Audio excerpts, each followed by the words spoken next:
हो गया ma'am? Live है मैम, लाइव है। जी सर। जी, आज हम महादेवी वर्मा के बारे में पढ़ेंगे। उनका बिबिया, संस्मरण और रेखाचित्र ये दोनों में आएगा।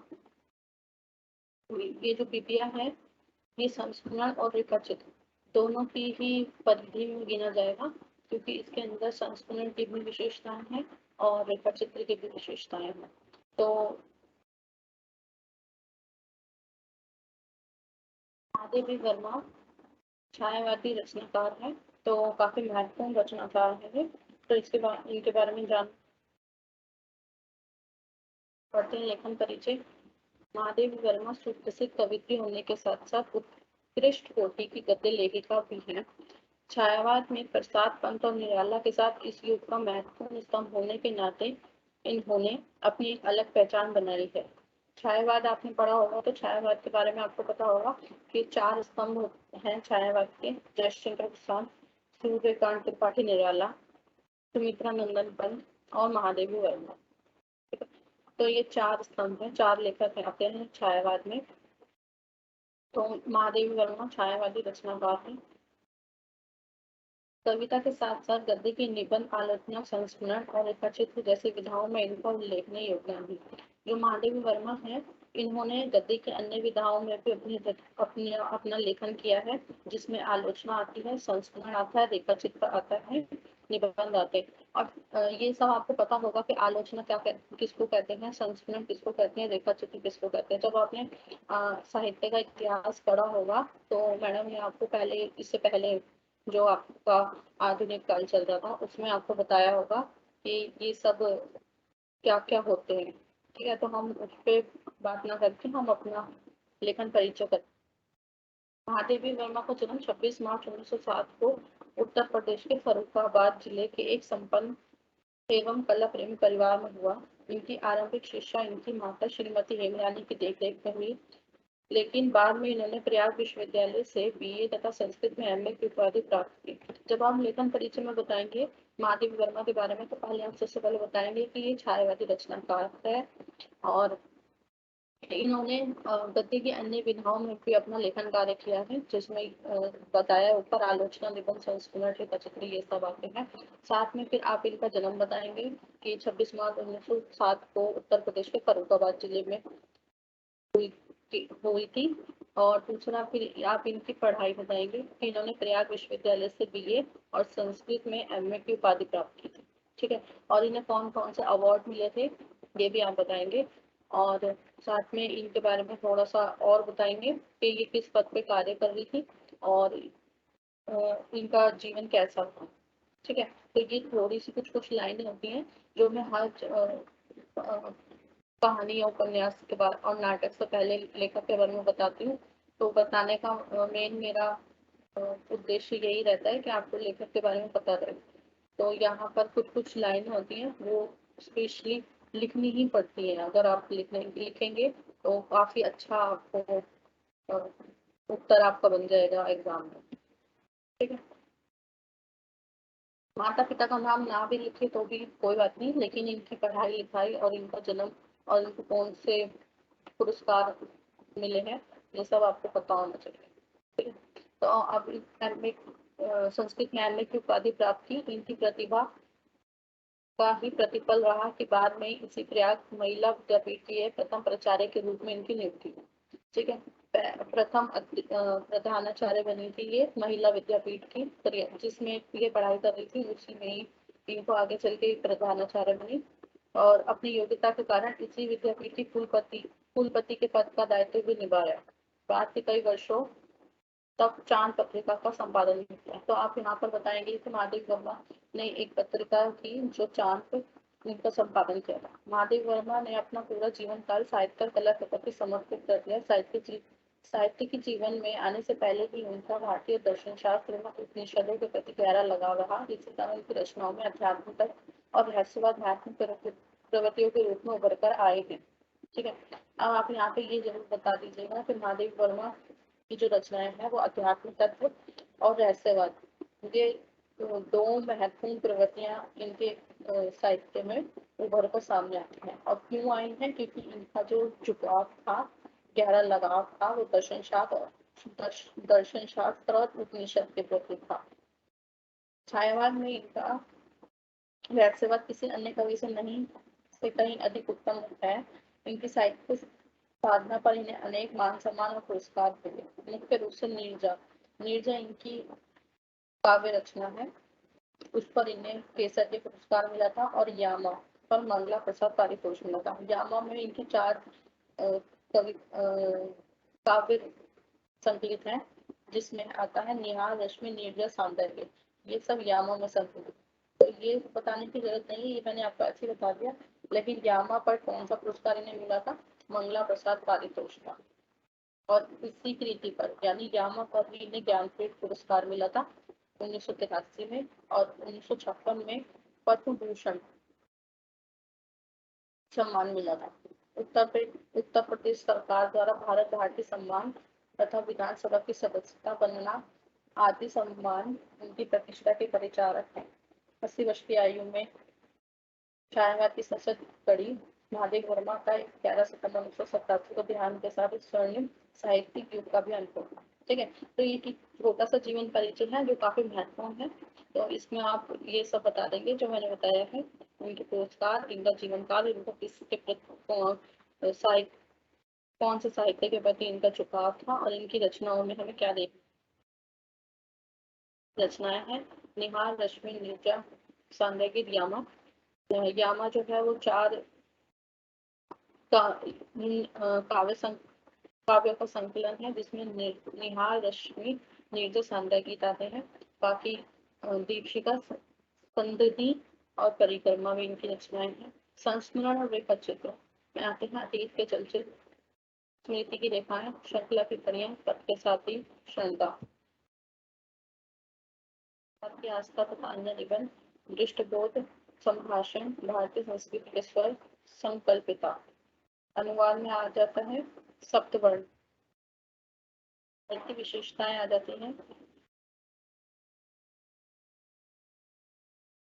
महादेवी वर्मा गद्य और पद्य दोनों ही प्रकार की रचनाओं में उत्कृष्ट साहित्य सर्जना करती रही। गद्य और पद्य में आ जाता है गद्य मतलब आ जाता है जिसमें आ जाता है निबंध, कहानी, आलोचना, संस्मरण, रेखाचित्र। ठीक है, ये होती है गद्य विधाएं। पद्य विधाएं आती हैं जिसमें कविता आ जाती है। ठीक है, तो गद्य और पद्य दोनों को बताते हैं। काव्य सृजना के क्षणों में भी अपनी काव्य कृतियों की भूमिकाओं के रूप में जिस तरह को गद्य उन्होंने प्रस्तुत किया वह अपने आप में अप्रतिम है। रेखाचित्र और संस्मरणों की संयुक्त इनकी कृतियों में जो इनका आत्म संस्मरणात्मक रूप दिखाई देता है वह गद्य साहित्य के श्रेष्ठतम है। कवित्री होने के नाते और छायावी के चलते इनकी रचनाओं में भाव की प्रबलता तो है। भाव की प्रबलता मतलब इन्होंने इस तरह से अपनी रचनाओं को दिखाया है जिसमें भावों का इतना गहरा असर दिखाई देता है, जिसमें भाव प्रबलता शब्द को लिया गया है। मतलब भाव इतने अच्छे विचार इन्होंने प्रकट किए हैं, भाव इतने अच्छे प्रकट किए हैं कि वो प्रबलता इनकी रचनाओं में दिखाई देती है। लेकिन अनुभूति के साथ साथ चिंतन का सुंदर सम्मिश्रण करते हुए इन्होंने जो गद्य रचनाएं लिखी उनमें जीवन के संघर्ष और समाज के प्रति उनकी जागरूक दृष्टि अत्यंत गंभीर बनी रही। ठीक है, अब भाव प्रबलता के साथ साथ इनकी जीवन का संघर्ष और जागरूक दृष्टि इनकी काव्य रचना में आपको दिखाई देती है। महादेवी वर्मा की गद्य रचनाओं में छायावाद की रहस्यवादी प्रवृत्ति और कल्पना का प्रभाव कहीं भी दिखाई नहीं देता। भावों और संवेदनाओं की गहराई से युक्त इनकी गद्य रचनाओं में मार्मिकता और करुणा की गहरी प्रखर है। मार्मिकता का मतलब आ जाता है एक सूक्ष्म और करुणा का मतलब आ जाता है एक दुख की गहनता अधिक दिखाई देती है। कवित्व की मधुरता ने उनको दूरता से बचा लिया। मतलब कि दूरता से बचा लिया मतलब दूरता का मतलब होता है एक जब एक विषय उबाऊपन बनने लगता है तो उससे ये बच गई है। इनकी रचनाएं बच गई है। कवि की मधुरता मतलब इनकी रचनाओं में इस तरीके से सब बातें कही गई हैं, इस तरीके से भाव प्रकट करे गए हैं कि इनकी रचनाओं को पढ़ने पे कोई इंसान बोर नहीं हो सकता। ना ही एक उबाऊपन महसूस होगा। ठीक है, कहीं कहीं तो इनकी रचनाओं में कथा चित्रात्मकता के गुण में इतनी सच जाती है कि लगता है जैसे पात्र साक्षात बोल पड़ते हैं।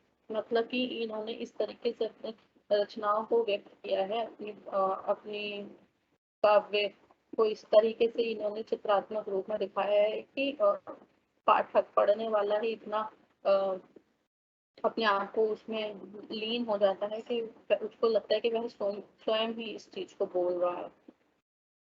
संस्कृत के तत्सम पदावली में जहाँ इनके विचारों को प्रौढ़ता मिलती है, वहीं तत्व पदावली में इनकी करुणा का स्वर अधिक मार्मिक बन करता है। इनके गद्य में सबसे महत्वपूर्ण पहचान यह है कि उनमें इनकी व्यक्तित्व का प्रभाव अधिक प्रबल रूप से दिखाई देता है। व्यक्तित्व का प्रभाव मतलब इनकी अपनी शैली दिखाई देती है, मतलब कि व्यक्तित्व मतलब अपना एक नजरिया इनका दिखाई देता है, जिसमें इंसान को लगता है कि वह खुद भी उससे जुड़ा हुआ है।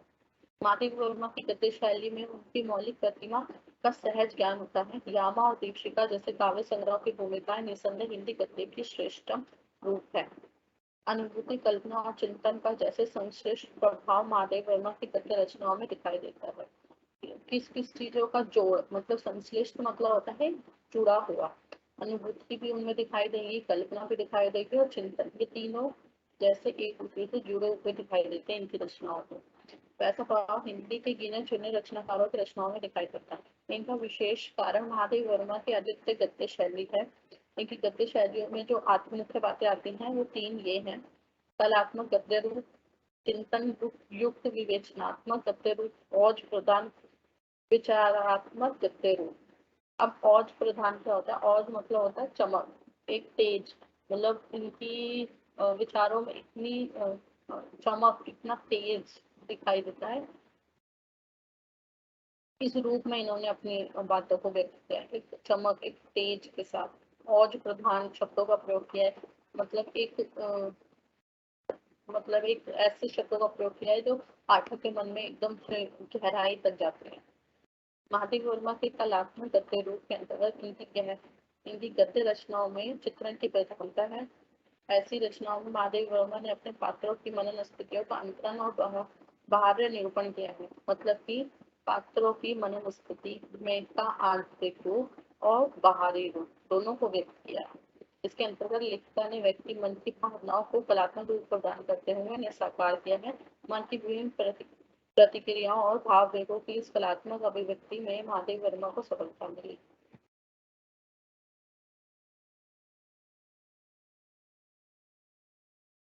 महादेव वर्मा का चिंतन युक्त विवेचनात्मक गद्य रूप समानता इनकी काव्य रचनाओं की भूमिका में दिखाई देता है, जहाँ कवित्री महादेवी और गद्य लेखिका महादेवी के बीच एक सामंजस्य स्थापित होता है।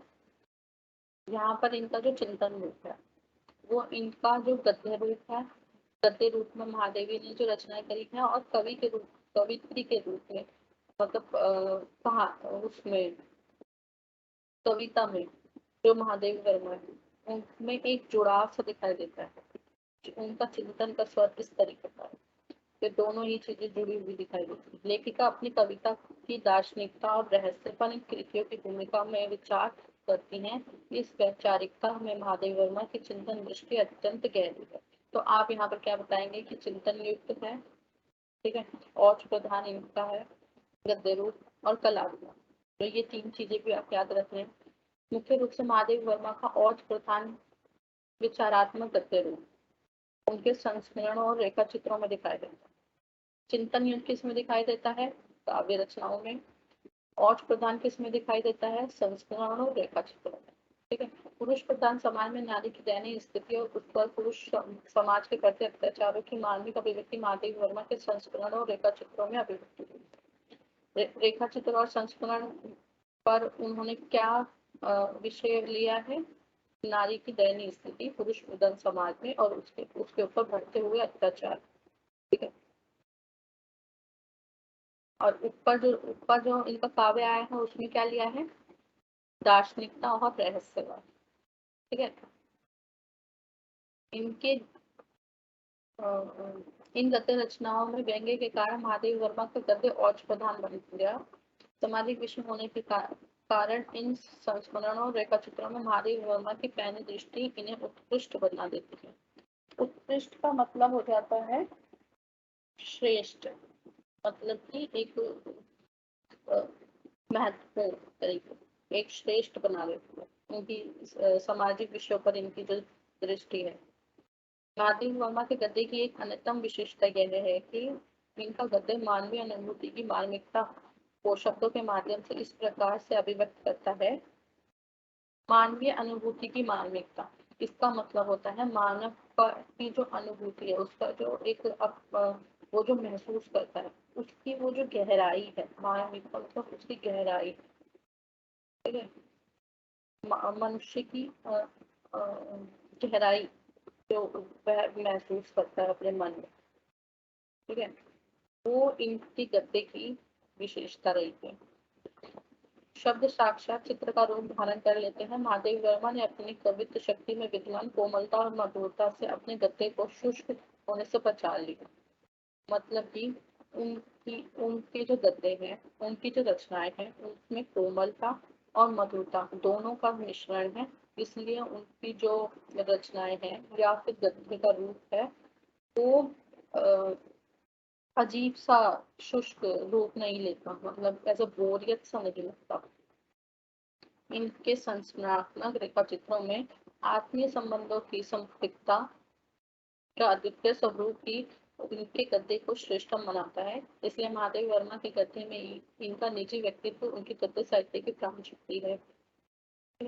हम यहाँ बिम्बिया के बारे में पढ़ेंगे। बिम्बिया जो है ये संस्मरण भी है और रेखा चित्र भी है। जैसे कि मैंने अभी शुरुआत में बता दिया था कि बिम्बिया रेखा चित्र और संस्मरण दोनों की विशेषताओं में आता है, तो ये तय कर पाना मुश्किल है कि बिम्बिया संस्मरण है कि रेखा चित्र है। ये दोनों ही परिधि में आता है, इसलिए इसको इसके नाम के आगे संस्मरण भी लिखा है और रेखा चित्र भी लिखा है। या तो आप इसको संस्मरण मान सकते हैं, रेखा चित्र, या फिर दोनों ही मान सकते हैं, ठीक है। तो यहाँ पर मैं छोटे में बता देती हूँ कि संस्मरण क्या होता है।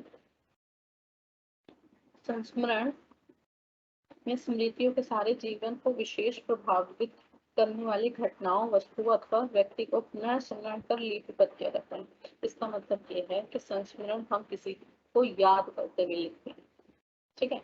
अगर छोटे शब्दों में जाने तो संस्मरण हम किसी व्यक्ति को और उसके आसपास घटित हुई घटनाओं को याद करते हुए जब हम लिखते हैं तो वो संस्मरण कहलाता है। रेखा चित्र एक स्केच कहते हैं इसको इंग्लिश में, और रेखा चित्र वो होता है जब हम किसी व्यक्ति का एक चित्र के माध्यम से वर्णन करते हैं कि वह व्यक्ति ऐसा है, ऐसा है, ऐसा।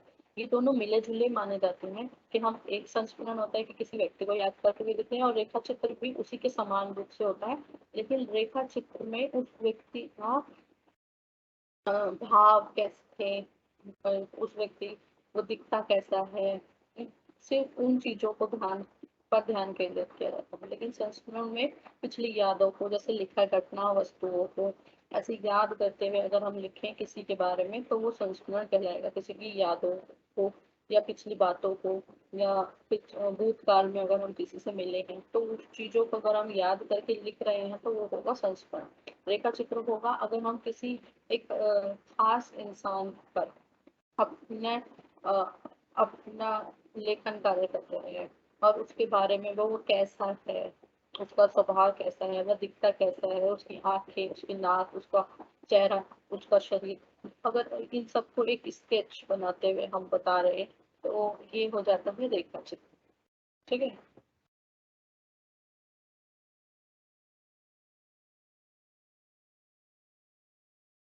यहाँ पे बिबिया पढ़ लेते हैं। ये बस वही बताया है रेखा चित्र और संस्मरण के बारे में, बड़े शब्दों में और काफी मुश्किल शब्दों में लिखा है, तो मुश्किल शब्दों को आसान शब्दों में मैंने बता दिया।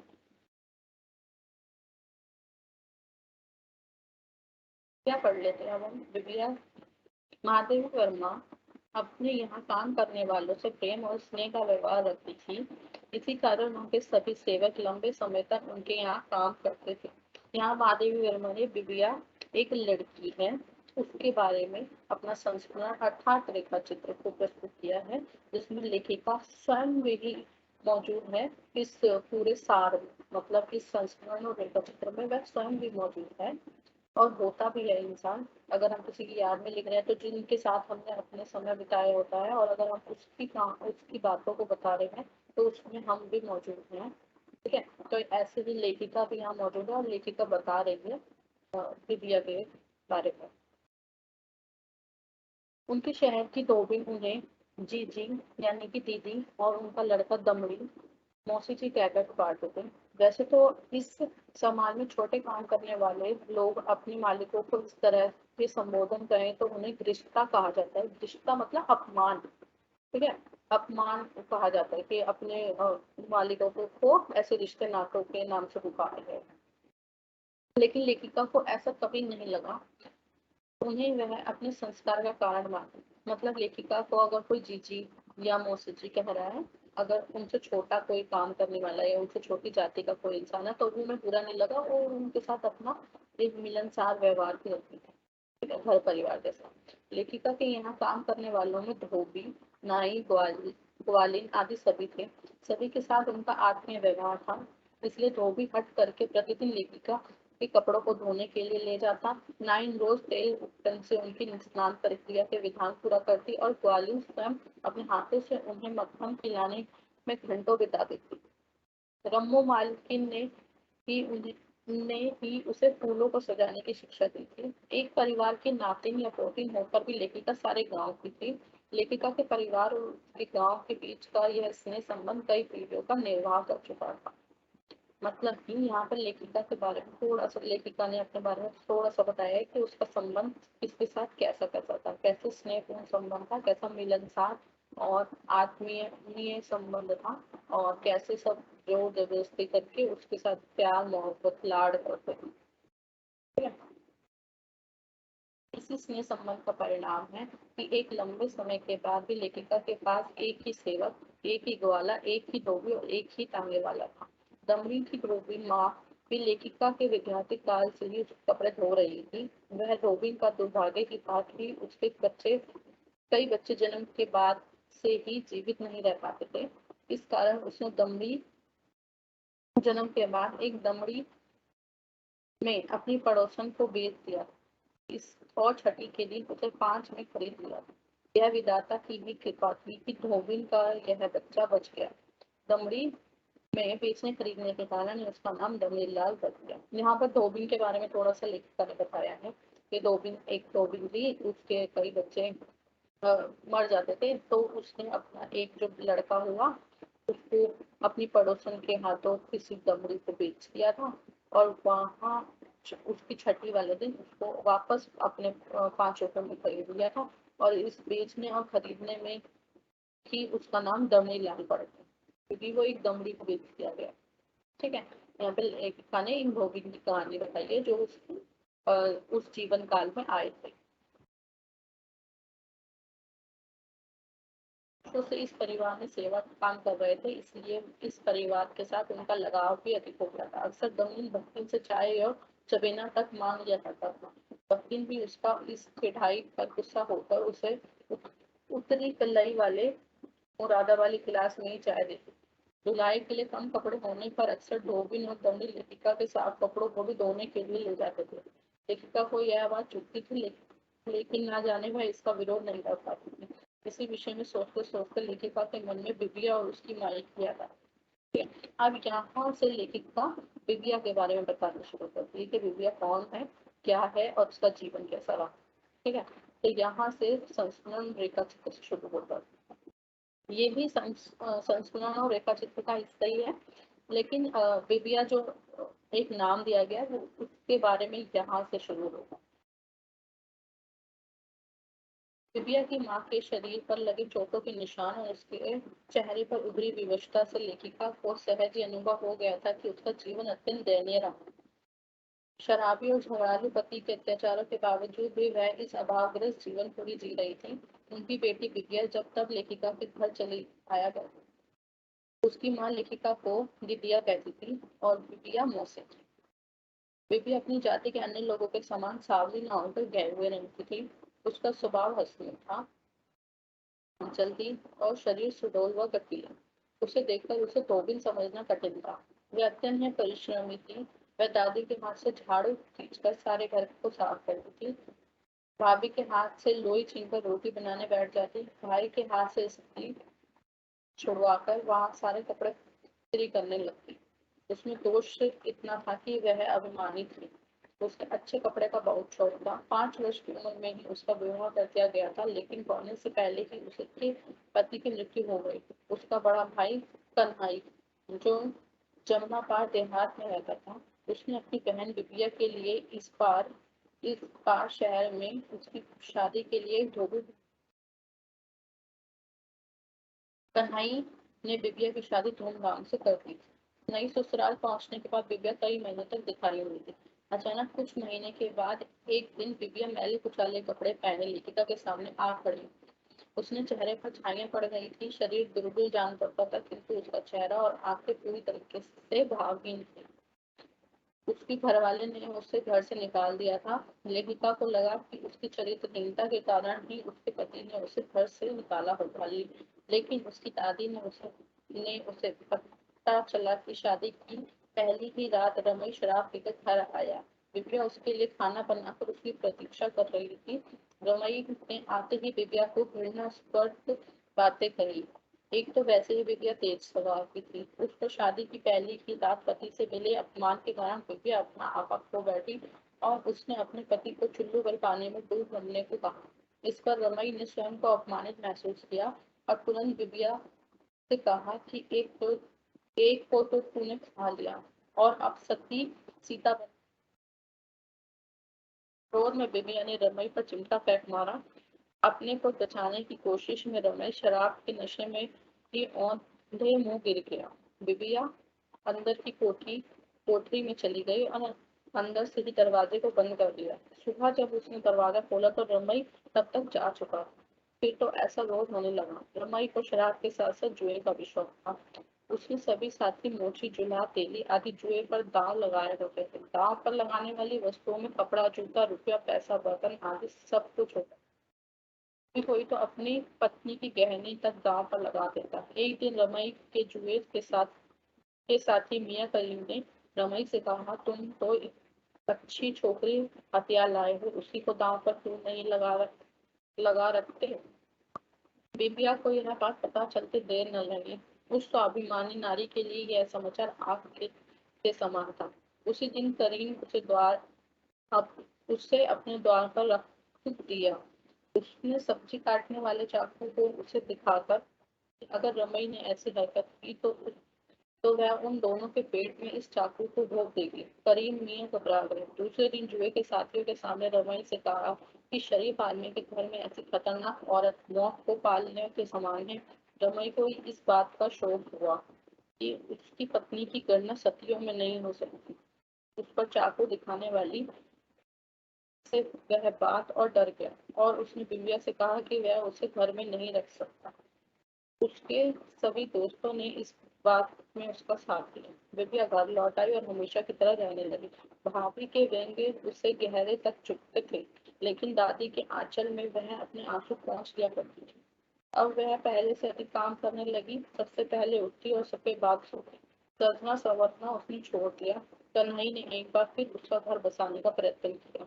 5 बच्चों के बाप एक विधुर अधेड़ झनकू नाम के व्यक्ति को वर के रूप में देख बिबिया ने शोर मचा दिया, लेकिन उसकी किसी ने ना सुनी और इसका हाल तक उसके विषय में कोई जानकारी नहीं मिली। अचानक एक दिन वह फिर मायके में लौट आई। इस बार उसके कलंक की कालीमा अधिक गहरी हो गई थी। एक अंधेरी कोठरी में वह मुंह लपेटे चुपचाप पड़ी रही। उसकी दादी ने आकर लेखिका को सारी बात बताई। जनकू को किसी और स्त्री से प्यार था। किसी अन्य जाति की होने के कारण उसे विवाह नहीं कर पाया था। अपने बच्चों की देखभाल के लिए ही उसने बिबिया से विवाह किया था। उसे बिबिया से प्रेम नहीं था। बिबिया भी बच्चों की देखभाल में अपना समय बिताने लगी। जनकू भी अपने बच्चों की तरफ से निश्चिंत होकर बेपरवाह होता चला गया। वह घर बसाने के लिए खाने पीने का उसका बड़ा बेटा भीखन जो माँ के अभाव और पिता की उदासीनता के चलते निसार चला गया था। उसे जब पता चला कि पिता उसके लिए सौतेली माँ ले आए थे, तो वह घर लौट आया। पिता ने उसे चेतावनी दी कि अगर वह ढंग से रहेगा तो ठीक है, वरना उसके लिए घर में कोई जगह नहीं होगी। भीकन ने पिता की बातों को अनसुना कर दिया। इधर झनकू को अपने युवा पुत्र के आने से अपनी पत्नी की चिंता सताने लगी, जिसे पहले पत्नी की चिंता तक नहीं थी। अब वह समय पर घर लौट आता और पुत्र पर कड़ी नजर रखता। बीकन की बिबिया के आसपास से घूमता रहता। जब बिबिया बर्तन मांगती तो वहीं पर भी तीतर चुगाने बैठ जाता। जब वह कपड़े सुखाती तो वही नंगे बदन बैठ हाथ पैरों पर तेल मलता। एक दिन बिबिया उसकी इन हरकतों से तंग आ गई तो उसने चूल्हे से जलती हुई लकड़ी खींचकर बीकन को धमकाया कि वह उसके पिता की पत्नी है। अगर उसकी तरफ गलत सोच रखती तो उसकी पीठ की खाल भी न बचेगी। लेकिन बीकन बिबिया के व्यवहार से घबराने या लज्जित होने की बजाय उल्टा उसी पर क्रोध करने लगा। इस व्यवहार से बिबिया पर घबरा गई। घर में लड़ाई न हो इसलिए पति को भी कुछ नहीं बताना। धीरे धीरे पिता को यह जब बात पता चली तो उसने अक्सर मिलते ही आरोप बिबिया पर लगा दिया। जंतु ने भी असलियत जाने बिना बिबिया पर हाथ उठाया। बिबिया के इस अपराध के लिए पंचायत बैठी। पंचायत ने झनकू और बीगन की बातों को सच मानते हुए सारा आरोप बिबिया के सर डाल दिया। बिबिया लौट कर मायके आ गई। मायके आने पर उसकी दादी मर गई थी। भाई की अनिच्छा से उसे घर में जगह दी थी। गांव की बिरादरी ने उसका हुक्का पानी बंद कर दिया। भाई ने लज्जित होकर गांव छोड़ दिया और ससुर के पास रहने लगा। ससुर सरपंच था, इसलिए उसके कहने पर फिर से उसका हुक्का पानी चल पड़ा। कष्टों के बीच उसके भतीजे ने जन्म लिया। भाभी उसे सांकेतिक भाषा में अनेक व्यंग करती। एक दिन इन सब बातों को सुनते सुनते पिपली गायब हो गई। उसे गायब होने के समाचार से सभी ने यह मान लिया कि वह चरित्रहीन है। किसी ने भी सच्चाई जानने की कोशिश नहीं। एक दिन लेखिका को गांव के एक वृद्ध बरूदी पासी से पता चला कि दिव्या कितने भागने से 2 दिन पहले उसने अपने कान की जान की तरकीब के बदले यह कहकर एक अर्धा खरीदा था कि उसके भतीजे के जन्म पर दावत कर लेंगे। जब पासी ने बाकी पैसे लौटाने चाहे तो उसने कहा कि आवश्यकता पड़ने पर मांग लेते। गांव की लड़कियों ने बताया कि उन्होंने उसे मैले कपड़ों की गठरी लेकर यमुना की ओर जाते हुए देखा। गडरिये के लड़के ने बताया कि वह कुछ पीकर यमुना के गंदे पानी में कुल्ला कर रही थी। तब लेखिका के मन में चिंता हो उठी। उसने इन सब बातों से निष्कर्ष निकाला कि कलंक के कारण आत्महत्या की। उसने संसार से निराश होकर अपने पराजय को स्वीकार करते हुए एक ऐसा कदम उठाया होगा क्योंकि आत्महत्या पराजय को स्वीकार करने ही है। लेखिका के अनुसार बिबिया तो विद्रोह को की कभी राख न होने वाली ज्वाला थी। संसार ने उसे अकारण अपमानित किया और वह उसे युद्ध की चुनौती न देकर भाग पड़े। यह कल्पना मात्र उसके आत्मघाती संकल्प को बरसने से पहले आंधी में फैले हुए बादल के समान कहीं न कहीं पहुंचा सकती। और संघर्ष के लिए उसके सभी अस्त्र टूट चुके थे। मूर्छित अवस्था में पहाड़ सा अडिग साहसी विकायता की उपाधि बिना पाए हुए ही संघर्ष से हट सकता है। तो ये बिबिया की याद में लेखिका ने एक संस्मरण लिखा था जिसमें बिबिया के बारे में बताया गया है कि वह किस स्वभाव की लड़की है और उसको कितनी परेशानियों का सामना करना पड़ा एक पुरुष प्रधान समाज में, किस तरह की मानसिकता को झेलना पड़ा और किस तरीके से उसको अपना जीवन खत्म करने पर मजबूर किया लोगों ने और उनकी दृष्टि मतलब कि उनकी सोच ने। ठीक है, तो यहाँ पर बिबिया के बारे में बताया है पूरी कहानी उसमें संस्मरण में। नीचे प्रधान समाज में नारी की स्वतंत्रता का प्रश्न सदियों से चला आ रहा है। पुरुष अपने अहंकार के कारण स्वयं को पराजित होते हुए देख नहीं सकता, इसलिए वह नारी पर अत्याचार कर उन्हें अपने अधीन कर अपनी शक्ति को परिचय देना चाहता है। जैसा कि बिबिया में भी दिखाया गया है कि पुरुष प्रधान समाज है तो पुरुष की ही चल रही है, बिबिया की नहीं चल रही है। बिबिया की स्वतंत्रता कोई मायने नहीं रखती पुरुष के आगे, चाहे भाई हो या फिर पति हो या फिर कोई अन्य पुरुष हो, वो अधीन रही है और इसी चीज को पुरुष चाहता है कि अधीन ही रहे। तो यहाँ पर ये बताया है विद्या के माध्यम से कि विद्या की अपनी खुद की कोई स्वतंत्रता नहीं बची थी। विद्या का जबरदस्ती विवाह पर विवाह हुआ भाई की वजह से। साथ ही जब उसका विवाह सफल नहीं हो पाया तो भाई ने भी अब बिल्कुल मजबूरी में घर में रखा और वहां पर भाभी उसको ताने देती रहती थी और ताने देते देते वह इस तरीके से अपने आप में ही टूट गई थी कि उसको जमुना में डूबकर आत्महत्या करनी पड़ी। लेकिन उसका जो संघर्ष और उसके अत्याचार किसी भी व्यक्ति को नहीं दिखाई दिए, सिर्फ उसको चरित्रहीन बता दिया। पहले पति ने बता दिया चरित्रहीन कि पहला तो खा गई, अब दूसरे के घर में आ गई। तो यहाँ पर उसकी कोई गलती ना होते हुए भी उसी को ही बातें सुनने को मिली। यहाँ फिर वहां पर रमई उसको जुए में बेच रहा था, तो वहां से वह अपनी जान बचा के आई, अपने मायके में आई, तो वहां पर एक औरत होने के नाते भाभी ने उसको नहीं समझा। वहां पर बातें और व्यंग और इस तरीके की चुपती हुई बातें करी कि वो खुद में ही परेशान हो गई। फिर भाई ने उसकी बिना इच्छा के, बिना मर्जी पूछे अपने अधीन समझते हुए कि मेरे को ही इसके लिए सोचना है। ये पुरुष की अपनी मानसिकता चलती रहती है। तो उसी के चलते उसने तीसरा विवाह कराया जनकू के साथ, जहाँ पर वह खुद ही चरित्रहीन व्यक्ति था जनकू है। और भीखन जो उसका लड़का था वह ही विद्या पे गलत दृष्टि डाल रहा था, लेकिन तब भी पुरुष प्रधान समाज में विद्या को ही चरित्रहीन ठहराया गया और उसको घर से निकाल दिया। तो और जब वह अपने मायके लौट के आती है तो वहां वैसे भी उसकी इज्जत कम हो चुकी है और भाभी वैसे भी उसको ताने मारती रहती है, तो वहां पर भी रहना उसका मुश्किल हो गया। तो ना चरित्रहीन ना होते हुए भी उसको चरित्रहीन की का दर्जे में या चरित्रहीन में मान लिया गया तेरा चरित्र। तो यहाँ पर पुरुष मानसिकता और पुरुष प्रबल समाज में स्त्री की और उस अत्याचार और उस पर जो दबाव बनाए जाते हैं वो होता है। विद्या जैसे अभिमानी विद्या जैसी अभिमानी और मेहनती लड़की जिसके लिए अपनों की सेवा करना ही दान था, वह भी इस पुरुष सत्तात्मक समाज की खोखली अहंवृत्ति के कारण आत्महत्या करने को मजबूर होती है। नारी की विवशता यह है कि वह हर मोड़ पर पुरुष ही उसके जीवन की दिशा तय करता है। पिता हो, भाई हो या पति, कोई भी उसकी विवशता और पीड़ा को समझने का प्रयास नहीं करता।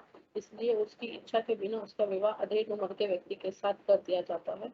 उसके चरित्र की सत्यता को जानने की इच्छा किसी में नहीं है।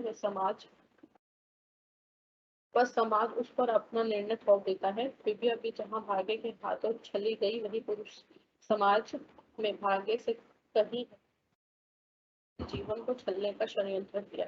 इसके परिणाम स्वरूप उसे अपने चरित्र पर लगे लांछनों को धोने के लिए यमुना नदी में अपने आप को समर्पित करना पड़ा। लेखिका इस संस्मरणात्मक रेखाचित्र के द्वारा पुरुष सत्तात्मक समाज की रूढ़ि परंपराओं पर प्रहार करती है। समाज के इस कटु यथार्थ का साक्षात करते हुए वह सामाजिक रूढ़ियों की खोखली और विभत्स सच्चाई को नग्न रूप में प्रस्तुत करती है। नारी ने सदियों से अपने को परिवार और समाज के प्रति समर्पित किया, किंतु परिवार और समाज ने उसकी इस महानता को निकृष्ट समझकर उसे आज भी प्रताड़ना का शिकार बना रखा है। विद्या के माध्यम से ही सही, लेकिन महादेव वर्मा ने समस्त उपेक्षित नारी जाति की यथार्थ अभिव्यक्ति को इस रेखा चित्र के द्वारा चित्रित किया है। इसका सीधा सा मतलब है पुरुष प्रधान समाज में पुरुष मानसिकता को कितना दर्जा दिया गया है, जहाँ पर नारी की अपनी कोई पहचान या उसका कोई स्वतंत्रता नहीं रह गई है। जहाँ पर वह गलत नहीं भी है, पुरुष प्रधान समाज में उसको भी गलत मान लिया गया है।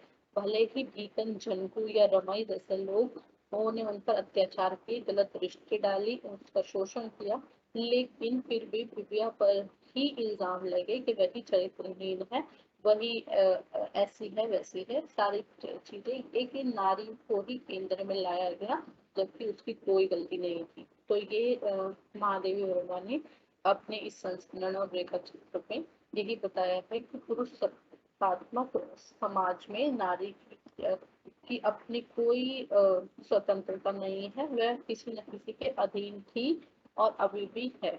उसके जीवन पर और उसके लिए क्या सही है क्या गलत है, कौन सी दिशा में उसे चलना है, ये अभी तक उसका पति, उसका भाई या फिर उसका पिता निर्णय लेता है। अभी भी वह पूरी तरीके से स्वतंत्र नहीं है अपने खुद के निर्णय लेने के लिए। और अगर वह कुछ आवाज उठाती है तो सारा ही समाज उसका विरोध करने लगता है, उसको चरित्रहीन बताने लगता है, उसको बदतमीज बताने लगता है, उसका ही विरोध करने लगता है। ये एक पुरुष प्रधान समाज का नकारात्मक रूप दिखाया है और स्त्री की दयनीय स्थिति दिखाई है और पुरुषों की एक सोच बताई है स्त्री के लिए, जिसमें वह उस पर अपना पूर्ण अधिकार समझते हैं। और यहाँ तक कि अगर हम बात करें कि इस सोच के चलते ही उन्हें यह बर्दाश्त नहीं हो पाता है कि स्त्री हमारे विरुद्ध जाए, जैसे कि भीकन के विरुद्ध गई बिबिया, तो वहां पर भीकन को यह बर्दाश्त नहीं हुआ कि ये औरत होते हुए मेरा कैसे प्रतिशोध कर सकती है, मेरा कैसे विरोध कर सकती है। तो वहां पर उसने उल्टा उसी पर ही चरित्रहीन का आरोप लगा के उसे गांव से निकलवा दिया, पंचायत में उसको बदनाम करके, उसको गलत साबित करके अपने घर से निकलवा दिया। क्यों? क्योंकि उसने उसकी बात नहीं मानी। तो ये एक पुरुष सत्तात्मक समाज की सच्चाई को महादेवी वर्मा ने व्यक्त किया। ठीक है, पहले में आ जाएगा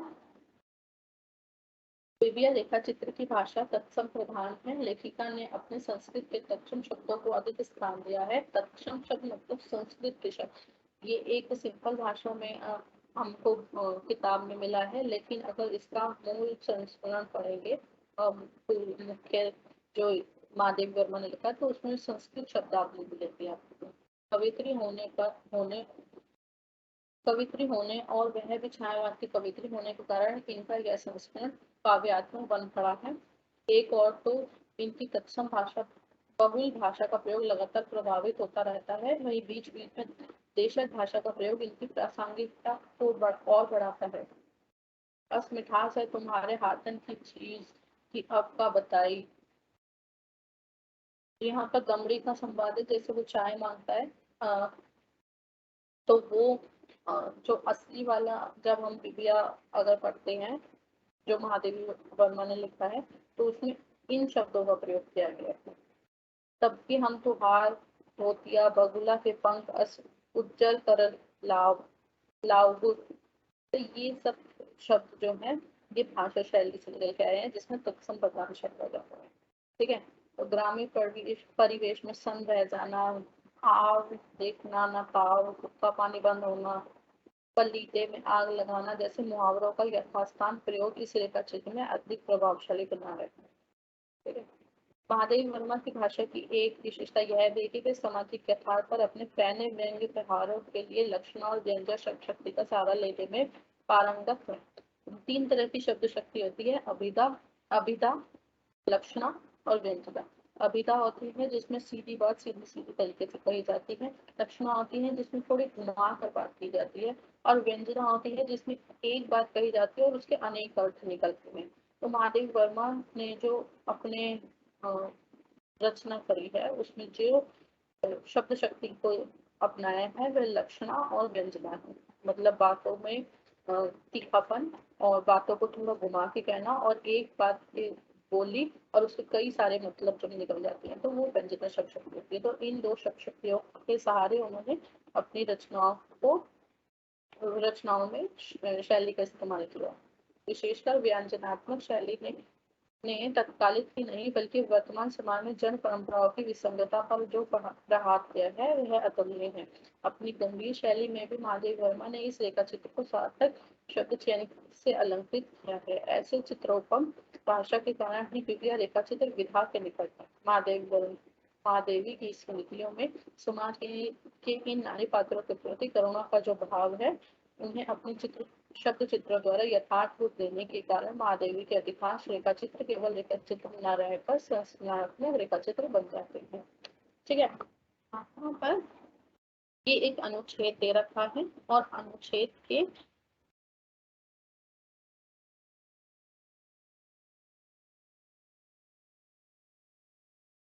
जरूरत है नहीं। ठीक है, अब जैसे आश्रय स्पष्ट कीजिए तो पहले लाइन देती है और फिर उसका आश्रय, तो उस आधार पर आपको समझ।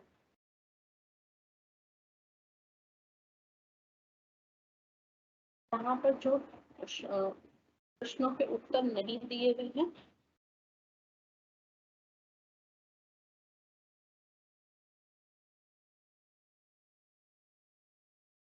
दे रखे हैं वो तो आप कर ही लेंगे। अभिमानी व्यक्ति अवज्ञा के साथ मिले हुए अधिक स्नेह का तिरस्कार करके वितरागता के साथ आदर भाव को स्वीकार कर लेता है। इसका मतलब यहाँ पर विद्या के बारे में बोला गया है एक तरीके से कि विद्या अभिमानी है, हमने पढ़ा। ठीक है, स्वाभिमानी है। तो यहाँ पर अवज्ञा मतलब होता है अपमान।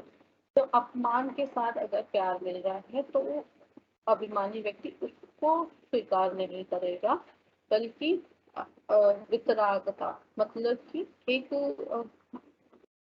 बिना अपमान के और एक वीरता के साथ आदर भाव को स्वीकार करेगा।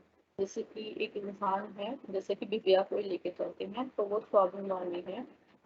तो उसने हर एक चीज गलत चीजों का विरोध किया है। उसने अपमान को सहते हुए एक दया भाव के साथ स्नेह को स्वीकार नहीं किया है। और उसने अगर तो स्नेह को या आदर भाव को स्वीकार किया है तो वह सही चीजों के साथ स्वीकार किया है, चाहे उसमें उसको कितनी ही कठिनाई हुई है। जैसे एक वीर इंसान होता है, वीर योद्धा कह सकते इंसान होता है, तो उसको चापलूसियां पसंद नहीं होती है। जो उसने काम किया होता है उसी का ही प्रशंसा और उसी के द्वारा मिला हुआ आदर भाव उससे पसंद आता है। तो यहाँ पर यही बात कही गई है। वह कोई छोटा से छोटा काम करने वाला भी इतना अभागा नहीं होता कि बड़े काम करने वालों से ऐसा पारिवारिक संबोधन ना पा सके। इसका मतलब ये है कि छोटे से छोटा काम करने वाला भी इतना छोटा नहीं होता कि उसको इज्जत के साथ बात ना की जा सके। बड़े काम करने वालों से ऐसा पारिवारिक संबोधन ना पा सके मतलब कि छोटे से छोटा काम करने वाला भी इतना छोटा, कोई काम छोटा या बड़ा नहीं होता कि उसको हर वक्त जलालत ही मिलती रहे। ठीक है, तो ये बात है यहाँ पर कि पारिवारिक संबोधन ना पा सके मतलब कि अपना नाम भी ढंग से ना उसको बोला जाए। इतना छोटे से छोटा काम करने वाला कोई इतना भी छोटा नहीं होता कि उसको ढंग से हम बुलाए बिना। झंपू को पिता का कर्तव्य सिखाने के लिए कभी एक पंच देवता भी अभिभूत नहीं हुए, पर बबिया को कर्तव्यच्युत होने का दंड देने के लिए पंचायत बैठ गई। यहाँ पर सीधी सी बात है कि झंपू जो है वह एक चरित्रहीन व्यक्ति है क्योंकि उसके पहले से 5 बच्चे हैं और वह एक अपने से छोटी जाति की एक स्त्री है, उससे प्रेम करता है लेकिन विवाह नहीं हुआ, लेकिन वह उसके साथ ही रहता है। एक तो उसको कभी किसी ने चरित्रहीन नहीं बताया, उसके लिए कभी कोई पंचायत नहीं बैठी। लेकिन दिव्या की गलती ना होते हुए भी दिव्या के लिए पंचायत बैठ गई। तो यहाँ पर पुरुष मानसिकता और स्त्री की दयनीय स्थिति को दिखाया है कि स्त्री को ही केंद्र में रखकर उसी को ही गलत ठहराया गया है पुरुष प्रधान समाज में। लेकिन झंटू जो भी गलत है उसके लिए कभी पंचायत नहीं बैठी, ना ही कभी पंचों ने उसे घर से निकाला या समाज से निकाला, लेकिन दिव्या को निकाला। तो यहाँ पर इसका मतलब, यहाँ पर इसका आंसर ये आएगा। संसार में दिव्या के अंतर्ध्यान होने का जो कारण खोज लिया वह संसार के अनुरूप ही है, पर मैं उसके निष्कर्ष मानने के लिए बाध्य नहीं था।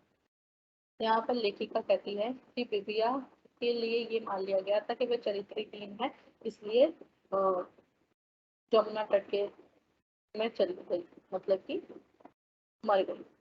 ठीक है, लेकिन यहाँ पर लेखिका ये बोलती है कि ये उसका सही कारण नहीं है कि वो चरित्रहीन है। उन लेखिका ने बताया कि वो चरित्रहीन तो बिल्कुल भी नहीं है, लेकिन एक पुरुष प्रधान समाज में रह रही है, इसलिए उसको चरित्रहीन बना दिया गया है। उसको जबरदस्ती आत्महत्या करने पर मजबूर कर दिया गया है, चाहे लोगों के कानों ने या फिर समाज की ने उसको ऐसा कलंकित कर दिया, या फिर घर में गए तो भाभी और परिवार वालों ने उसका रहना ऐसे नामुमकिन कर दिया कि उसको आत्महत्या करने के अलावा और कोई रास्ता उसके लिए छोड़ा ही नहीं। तो यहाँ पर ये आंसर, ये तो ऊपर वाला ही है। बिबिया का स्वभाव कैसा था? बिबिया कैसे स्वभाव की थी, हमने पढ़ा है कि वह स्वाभिमानी, अभिमानी और परिवार की सेवा करने वाली और सही तो सही बोलने वाली और थोड़ी तेज स्वभाव। दिव्या का कितनी बार और किन किन लोगों के साथ विवाह हुआ? दिव्या का 3 बार विवाह बताया गया है इसमें संस्मरण रेखा चित्र में। पहला तो 5 वर्ष की आयु में हो गया था, जिसमें बोने से पहले ही, विदाई से पहले ही उसके पति की मृत्यु हुई। दूसरा उसके भाई ने कराया रमई के साथ, जो शराबी और जुआरी था। ठीक है, वहां से आपसी मनमुटाव और झगड़ा होने के बाद वह वापस मायके आ जाती है। और फिर तीसरा विवाह 5 बच्चों के बाद झंटू के साथ कराया जाता है, जहाँ से फिर उसको चरित्रहीन बताकर घर वापिस भेज रहता है। मायके में बिबिया के प्रति लोगों का कैसा व्यवहार था? मायके में बिबिया, यहाँ पर भी कुछ खास व्यवहार था नहीं, उसको भाभी से ताने सुनने को मिलते थे। पास पड़ोस भी उसके से भी उसको कोई सम्मान भाव मिला नहीं, सिर्फ चरित्रहीन कहीं भी बोला गया उसको।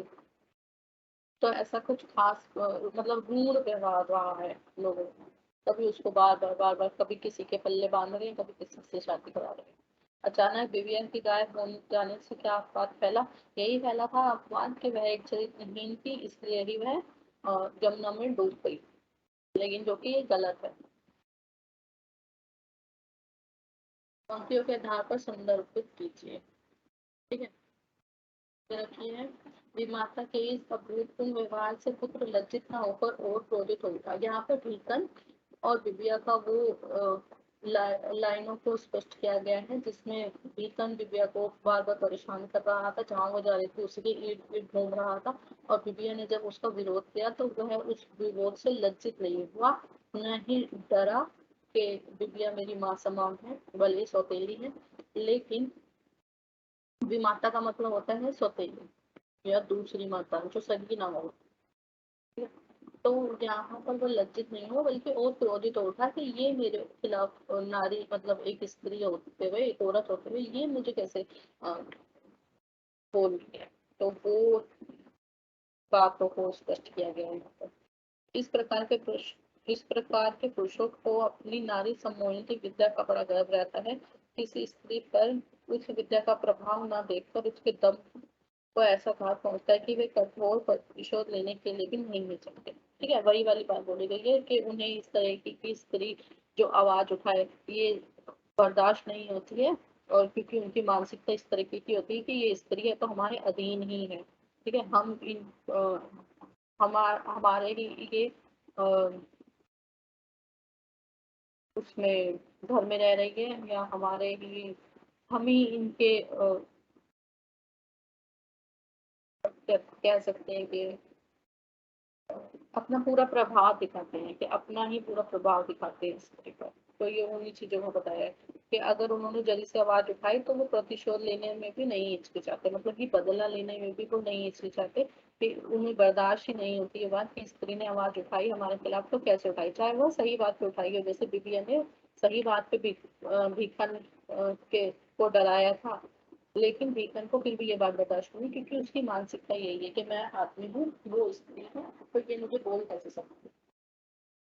भीखन को अपने व्यवहार पर लज्जित भी होना चाहिए था, क्योंकि भीखन को इसलिए लज्जित होना चाहिए था क्योंकि वह अपनी माँ माँ ही बोलेंगे भले सकेगी, माँ को गलत नजरों से देख रहा था और एक गलत सोच रखते हुए उसको परेशान कर रहा था। भीखन ने दिव्या के व्यवहार का प्रतिशोध कैसे लिया? जो विकन खुद चरित्रहीन है, वह अपने पिता जनकू को बताता है कि विद्या चरित्रहीन है, और जो वह विकन खुद विद्या के साथ कर रहा था वही सब बातें विद्या के बारे में बता देता है जनकू को कि वही मेरे साथ ऐसे कर रही है। और इसलिए पंचायत बैठती है और पंचायत में भी दोनों बाप बेटे विद्या को ही गलत ठहराते हैं और प्रतिशोध ये निकल के आता है कि उसको गाँव से निकाल दिया जाता है, घर से निकाल दिया जाता है। विकन के दुष्टों को लगाकर विद्या ने क्या उत्तर दिया? विद्या ने शुरुआत की लाइनों में अगर जाए तो वहां पर एक जलती हुई लकड़ी निकाल के उसको धमकाया था कि मैं तुम्हारी माँ हूँ, अगर दोबारा ऐसे हरकत करी तो कमर पे चमड़ी तक ना बचेगी। तो ये एक प्रतिशोध वाला उत्तर था। लेकिन वहां पर विकन जो था वो डरा नहीं, ना ही उसको शर्म आई, बस प्रतिशोध लेना चाहा कि ये मेरे आगे कैसे बोल गई, तो अब इसको यहाँ पर ये तो पर्यायवाची और विलोम शब्द ये तो आपको आते ही होंगे।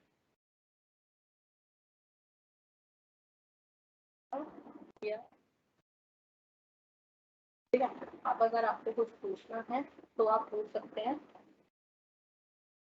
आपका मैम कौन सी बुक से पढ़ रहे हो? बच्चे जो आपकी एसओएल की किताब है हिंदी की, उसी से पढ़ रही हूँ। ये पीडीएफ सेंड कर दो। ठीक है, मैं ये पीडीएफ सेंड कर दूँ आपको। ये आपके पास होगी, आपकी बुक से ही पढ़ा रही हूँ नहीं। और ये आपको पेपर में भी आएगी ये सब कुछ। और महादेवी वर्मा के बारे में तो खास कर पढ़ के जाइएगा। ये एसओएल की जो आपको किताब में मिली है, ये वहीं से ही आपका सिलेबस ही है ये।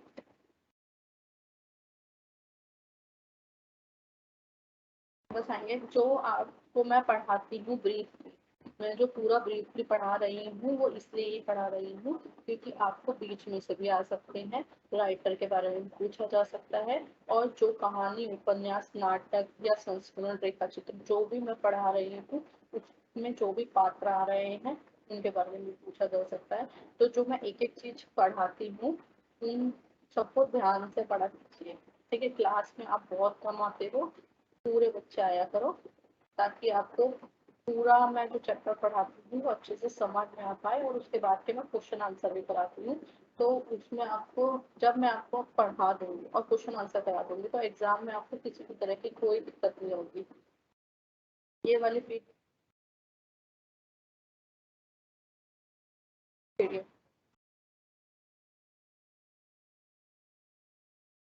कौन सी बुक है? आप मैंने बोला था बच्चे कि जब मेरे साथ पढ़ने के लिए बैठते हो तो आपको जो एसओएल से सिलेबस वाली बुक मिली है जो आपकी कोर्स की बुक है, मतलब हिंदी की कोई तो बुक मिली होगी, तो हिंदी की बुक में ये जयशंकर प्रसाद की कहानियों से लेके ये बिबिया तक सारा होगा, तो वो ही खोल के बैठा करो। मैंने ये पीडीएफ अपने पास ली है एसओएल की साइट से ही। ठीक है, बीकॉम डाल के फोर्थ सेमेस्टर हिंदी का ये आपकी का स्टडी मटेरियल ही है।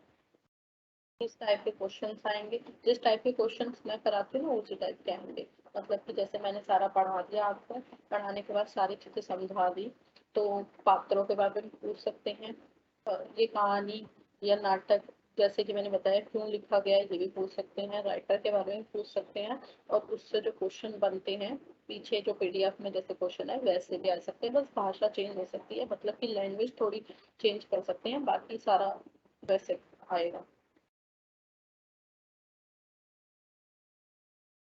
ठीक है, आप लोगों को मिल जाएगी ये सारी पीडीएफ। और उसके अलावा कुछ ना समझ में आए तो पूछ लीजिए। ठीक है, हमारी 1 तारीख को क्लास और है, और 1 तारीख को भी टॉपिक बिबिया ही है, लेकिन बिबिया अभी हमने खत्म कर लिया महादेवी वर्मा का, पूरा हो गया हमारा। तो जो मेरी एक क्लास लाइट नहीं आ रही थी उस दिन मेरे एरिया में, तो वो मिस हो गई थी, भारतवर्ष और वैष्णव वर्ष का करके एक टॉपिक रह गया है आप लोगों का, वो मैं कराऊंगी 1 तारीख को। ठीक है, तो तब तक अच्छे से पढ़ लो। मुझे कैसे शेयर करूँ, मुझे ना आप कर दो, मैं व्हाट्सएप कर देती हूँ आपको। ठीक है। नहीं तो यहाँ पर शेयर करने के लिए मुझे एसओएल टीम से बात करनी पड़ेगी, फिर वो आपको शेयर करेंगे। तो आप मुझे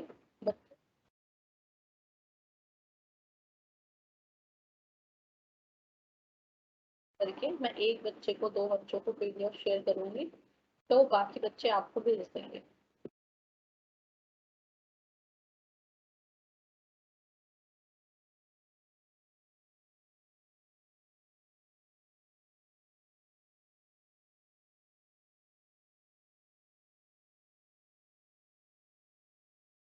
तो वो नंबर पे भेज दो, मैं आपको व्हाट्सएप कर देती हूँ यही वाली पीडीएफ।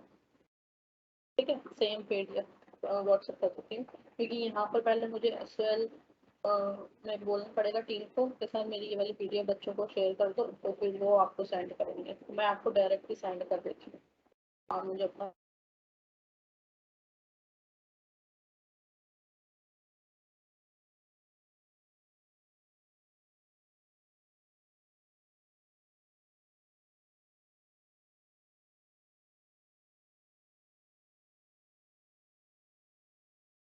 कुछ पूछना है तो आप लोग पूछ सकते हैं। अभी हमारे पास 5 मिनट का टाइम है, वैसे तो 4:10 हो गए हैं, लेकिन 5 मिनट हम रुकते हैं। अभी पढ़ाया है, अभी तक जो भी मैं पढ़ा रही हूँ, जयशंकर प्रसाद की कहानी से लेके अभी तक, कुछ भी पूछना है तो आप पूछ सकते हैं मुझसे। कौन सी हिंदी के लिए क्या आपको स्टडी मटेरियल मिला है एसवाई की तरफ से, बताएंगे मुझे जरा कमेंट करके, ताकि मुझे पता रहे कि हमारा जो स्टडी मटेरियल है वो मैच हो रहा है कि नहीं हो रहा है। वैसे मैच हो रहा होगा। आप लोग कैसे पढ़ेंगे, हिंदी की तैयारी कैसे करेंगे आप एग्जाम के लिए? एग्जाम तो आ गए ना अभी मई में, अभी 1 तारीख को हमारी लास्ट क्लास है, तो उसमें मैं जो टॉपिक छूट गया था वो वाला करा देंगे, भारतवर्ष वाला। बाकी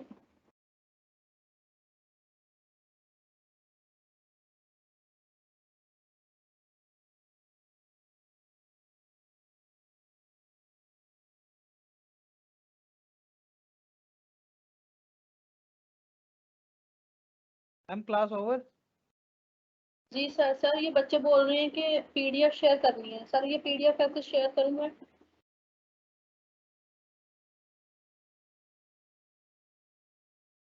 चैट ऑप्शन है ना मैम, चैट ऑप्शन, जी उसमें देखिए फाइल अटैचमेंट का ऑप्शन है एक, अपलोड फ्रॉम योर कंप्यूटर आ रहा होगा, upload from my computer. Chat पे क्लिक कीजिए, नीचे देखिए आइकन आ रहा होगा अटैचमेंट का, पेपर क्लिप बन के आ रहा होता है, you click. Upload from my computer. जी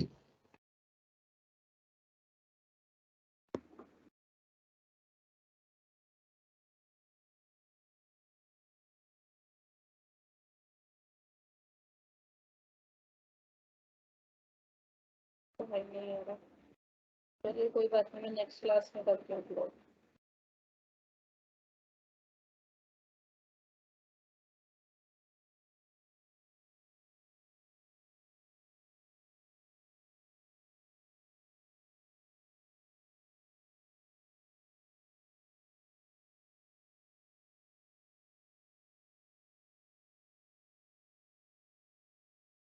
कल क्लास होगी फिर।